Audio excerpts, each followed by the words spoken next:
Right. So the latest Marist NPR PBS news poll really takes a look at practically a month and a few days, right on the eve of Trump addressing the nation before Congress, and then the question is, of course, how's he doing?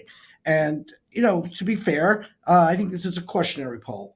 For him, I mean, his approval rating at 45%, in some ways is a better number than he's had, and certainly better than when he started in 2017.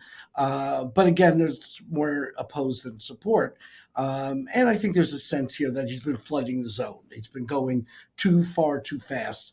And I think that's been his style during this honeymoon period, and that's by design. But you don't give the public enough time to digest things, and particularly, Republicans he has and Democrats he's not going to have.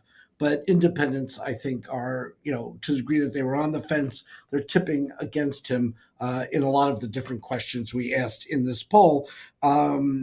Right direction, wrong direction is upside down nationally. I alluded to the are we moving? Is he moving too fast? And 56% say he is, and that includes 65% of independents who thinks things are going too fast.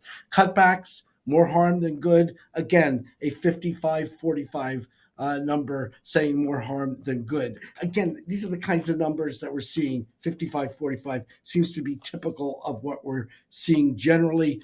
Some of the specifics not doing well either when you talk about closing the Department of Education or, taking over Gaza. These are things I think detract from the message that got him back into the Oval Office, which was the economy, inflation, lowering prices.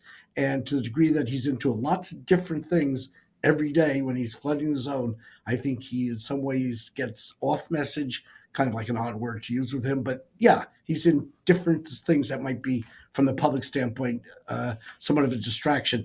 And then, of course, the question has to be raised, well, Elon Musk has been front and center of a lot of what has been going on with Donald Trump during this time. And Musk's numbers, interestingly, are not as good or are worse than what Donald Trump's numbers are.